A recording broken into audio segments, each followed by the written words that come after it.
Undeceptions podcast. Hi, if you're a regular listener to Undeceptions, you'll definitely know by now that I released a new book in 2021 called Bullies and Saints, an honest look at the good and evil of Christian history. We're going to be back with Season 6 in late February, but until then, I thought you might like this series of short readings from Bullies and Saints. It's kind of a cheat sheet for the book for those who don't want to read the whole thing, and I can respect that. And while you're in a podcast mood, why not take some time to look through our back catalogue of episodes? There are now over 60 episodes for you to get your teeth into over January. So take a look at some of the ones you might have missed. I hope you enjoy. Bullies and Saints. An honest look at the good and evil of Christian history with John Dickson.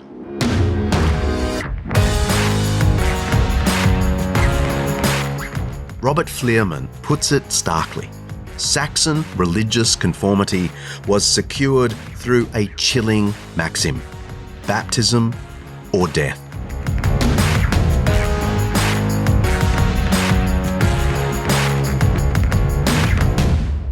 Hi, I'm John Dickson, and welcome to this super series on my new book, Bullies and Saints. Bullies and Saints looks at the beautiful melody Jesus of Nazareth gave to his followers to sing, and I try and honestly assess how well they carried the tune over the last 2,000 years. Each episode, I'll give you a free excerpt from the Bullies and Saints audiobook. And in this edition, we investigate the accusation that Christianity is a faith that was propagated by the sword rather than peace. Are Christians guilty of their own jihad? The answer is maybe.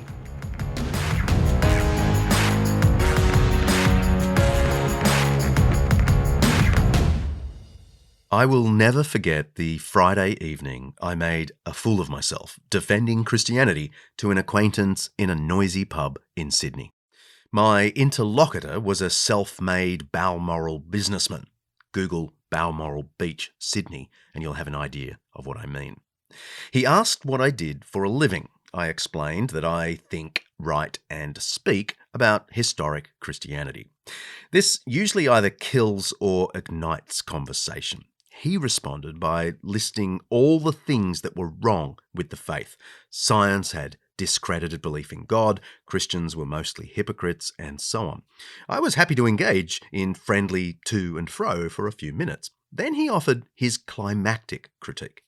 Christianity had only spread throughout the world in those first few centuries by force. I asked him if he was remembering his religions correctly, and he assured me he was.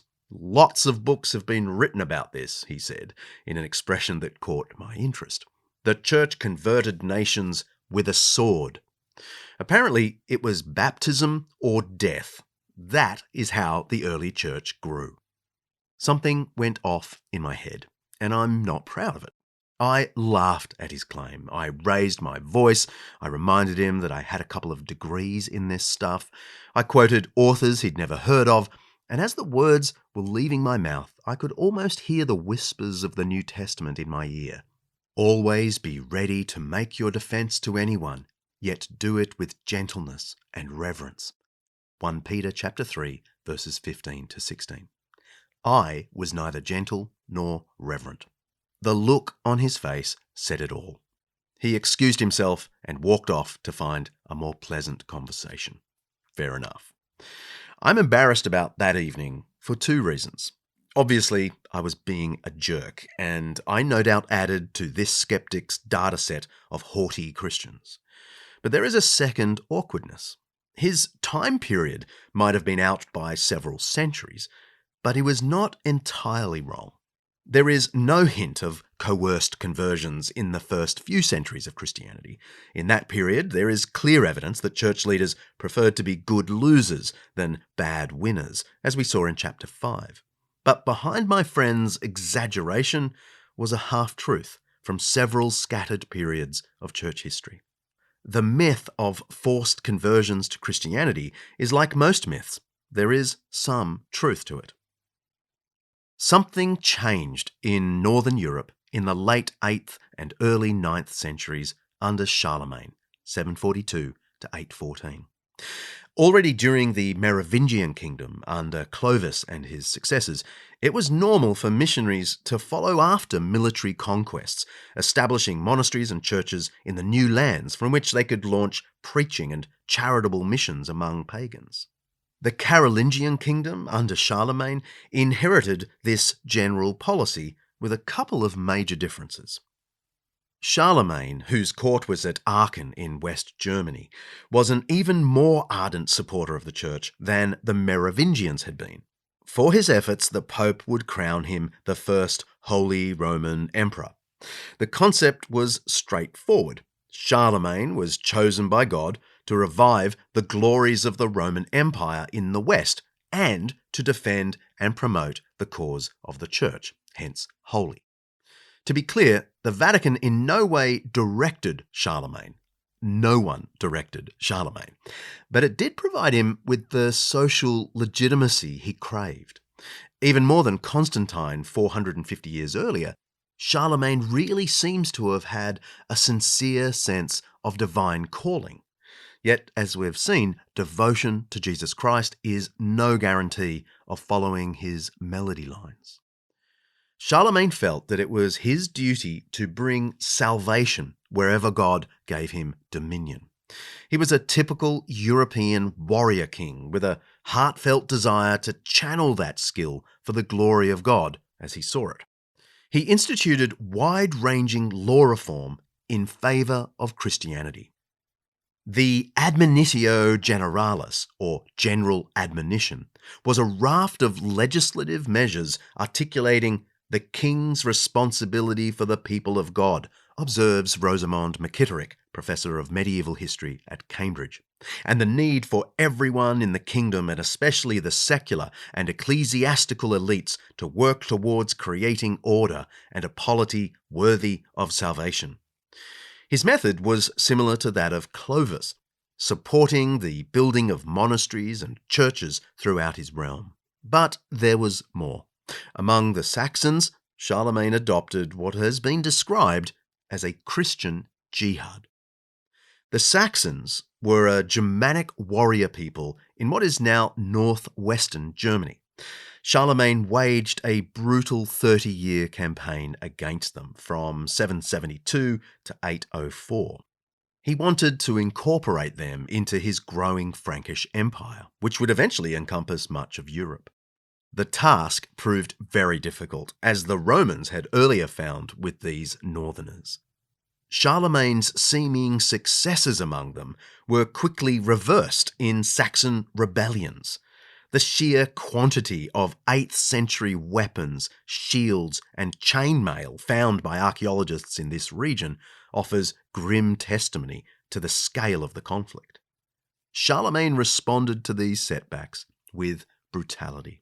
In 782, for example, he ordered the beheading of more than 4,500 Saxons on a single day. Later in the war, after further agreements followed by rebellions, Charlemagne removed 10,000 men who'd been living with their wives and children, says his courtier and biographer Einhard. He dispersed them here and there throughout Gaul and Germany in various small groups. Deporting large numbers of fighting men with their families to distant parts of the realm was a shrewd tactic, and it eventually worked. By 804, after nearly 30 years of fighting, the Saxons were subdued. They were also converted. Einhard records, "Thus that war, which had lasted for so many years, ended on the terms laid down by the king and accepted by the Saxons, namely that they would reject the worship of demons, abandon their ancestral pagan rites, take up the Christian faith and the sacraments of religion, and unite with the Franks in order to form a single people." Sometime before the full subjugation of the Saxons, Charlemagne had published a notorious set of laws titled the Capitulatio de Partibus Saxoniae, or Ordinances for the region of Saxony. Among the special rules for the unruly Saxons was this one.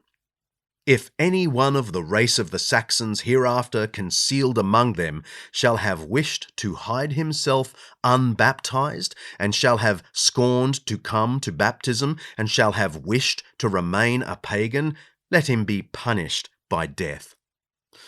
There's debate among specialists about whether these laws were intended to bring about conversion or were a means of punishing regions that had formerly promised or pretended to submit to Charlemagne's religion and rule. Either way, it is the kind of coercive Christianity that my friend in the pub rightly despised. Robert Vleerman of the University of Utrecht puts it starkly. Saxon religious conformity was secured through a chilling maxim: baptism or death.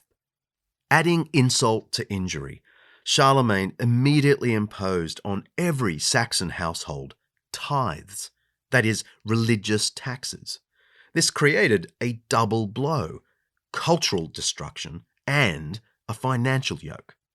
This indeed has all the hallmarks of a Christian jihad, says Yitzhak Hen of the Hebrew University in Jerusalem, whose stimulating article on this topic is titled Charlemagne's Jihad. Charlemagne's policies among the Saxons were undeniably awful. They are evidence of a deadly experiment in missionary expansion in the late 700s. I admit I've found myself shaking my head as I read these paragraphs. Yet the forced conversion of the Saxons does not quite establish the point my sceptical friend wanted to make. Charlemagne's approach is a notorious outlier in the Christian tradition. As Yitzhak Hen himself observes, Charlemagne's decree for Saxony has no precedent in the history of the Christian mission. Even leaving aside the high ideals of Jesus, the New Testament, and the couple of centuries that followed, there is also the Edict of Milan in 313, which declared the freedom and full liberty to exercise free choice in worshipping as each one has seen fit.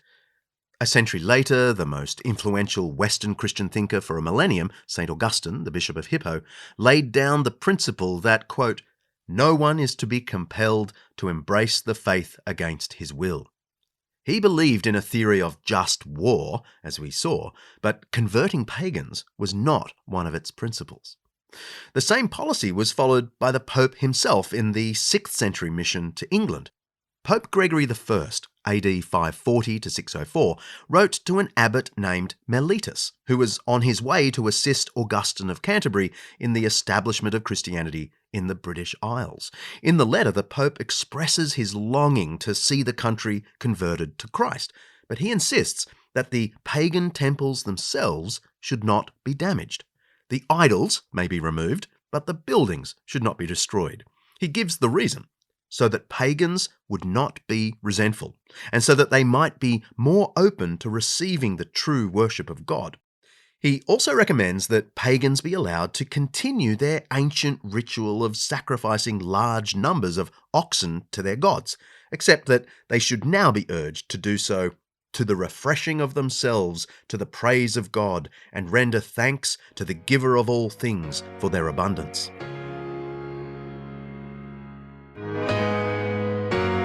Thanks for listening to this excerpt from my new book, Bullies and Saints.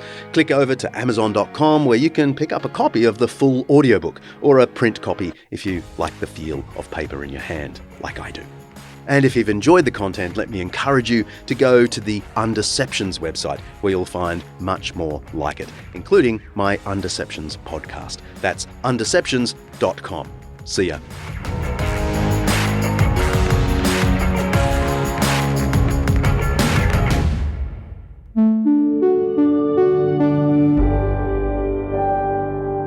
Undeceptions podcast.